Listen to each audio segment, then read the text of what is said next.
Hey guys, Mike out here with Steve Zolonardo. Welcome to Real Estate on Record. Nice. All right, mindset, Steve. Talk to me Yes. about it. Do you have to have a strong mindset? Yeah. Extremely. And that's the episode. Right? Done. And we're Wrap out. it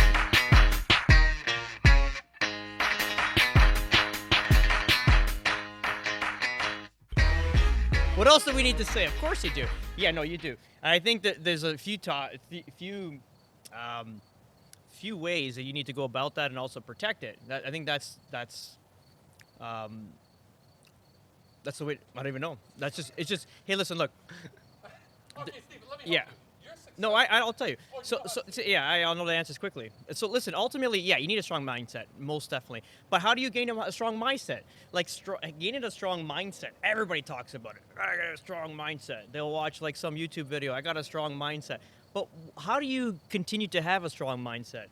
You You don't need the just wake reps. up with it. No. It's doing reps like Yeah. in exercise. So you have to do stuff daily in order to have that strong mindset. Now, do you guys believe that you should follow people that already have this in place and you kind of follow their lead?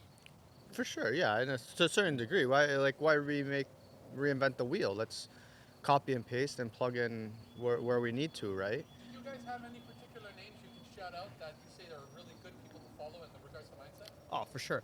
I think to be honest, probably it doesn't matter. I don't know. It may not be Bob, but Joe Rogan. I got to be honest. Love Joe Rogan. 1,000%. I think he's fantastic. Very disciplined. Hard work ethics. Good family man. Good husband. Married to the same woman. Very wealthy. Probably in the billions and close to a billion. I'd say it's at this point right now. Very humble. Always takes care of the people around him. Like there's no better role model to that guy. Also, he does his best to be transparent and tell the truth. And when he's wrong, he tells you what he's wrong. So I think number one, like I think that guy's great. And obviously, I think he does a lot of pre-screening for the people that I follow because he doesn't deal with bullshit, right?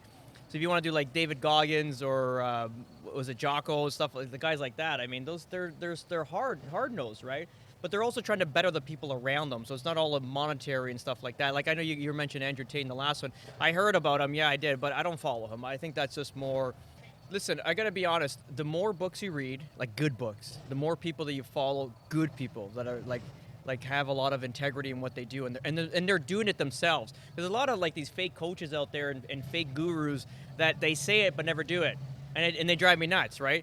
But so I think at the end, the more books you read, the more you understand your mind and how to protect it and how to make it improve it is how you're going to do it. But it doesn't happen overnight. Like you got to do it daily. Like still to this day, like I hate doing a lot of things that I do my regiment. Like if I wake up in the morning, it should be I do my journaling, right? It's three things I'm grateful for, three things that Do you do a gratitude journal?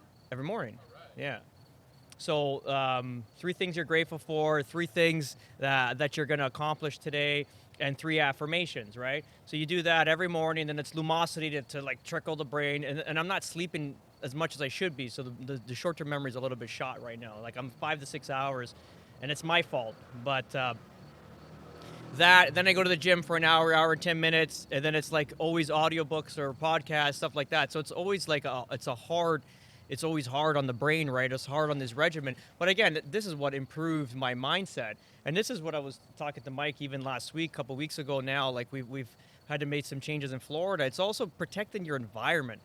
Like you don't want to let in like just a dragon breathing fire and just trying to blaze everything you've built, because what that does is it tears down years of hard work, because ultimately if they don't realize what they're doing, but people normally just know how to tear things down and not build things up, and that's probably society today right now.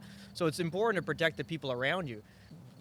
It didn't happen overnight either, right? So it's like something that I was looking to do for about 5-6 years. I built up time, and time over time I was, like Steve said, listening to books, reading, listening to podcasts, reading articles, just trying to grow every day.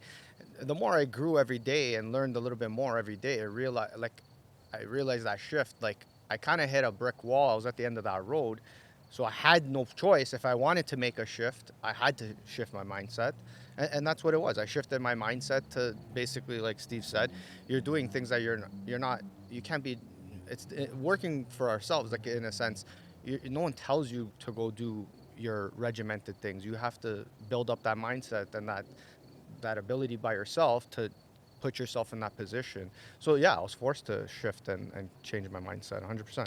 I want to piggyback off him and give him credit. And give him credit because Mike is he's gonna make it. There's some people that don't make, and again, all odds against me the whole time. But I believe in myself that it's like a donkey. I'll keep fucking walking in that direction. I don't give a shit if there's a storm, if it's cold, if it's hot. I have a direction. I'm gonna keep following. It may not be the fastest. I might not be the fastest on like on a horseback, but I'll be a donkey and I'll keep walking that direction. Not saying you're a donkey, but No, Mikey we almost have has to be. has the ability to keep pushing, no matter what, and that's important. Also, the willing to learn, and then be humble and understand and better his situation all the time. So, at the end, that's somebody you want to be around. Someone that's just constantly like, yeah, let's do it like this. Let's keep going. Let's next thing. Let's keep. I love talking with these guys in the morning. It's a collaborative. Like, let's just keep pushing. Let's keep pushing. Let's keep going. I think people get confused with this America versus Canada kind of thing. Guys, we are not Canadians in a sense. Like, okay, look at this. I don't know why. I don't understand. Like, people, it's so hard to understand. Look, you watched All American. Did you watch All American films growing up? Yeah. All American sitcoms. Yeah. All American sports. Okay. What else? All American comics. American politics. Why are you Canadian? Because I live here, basically. You're in That's North America. Yeah, of course. But me going to America, talking to America, we speak the same language. Yeah. But is business the same there? Same. Is it? Same, yeah. Same. What's different? People are people. We're speaking the same language and we're cultured by them. We're not culturing them. They cultured us. I don't know. Like, it's not rocket science, right? And they almost think on a bigger scale, right? Like we don't have the arms length to expand like and scale like they do, right? We're talking 350 million people versus 40 million, right? So it's a totally different level of scaling over there. Now, Mike, It's also the patriotism and the pride. I find even being born in Canada, we've always identified as Italian. Did you identify as Italian? Why?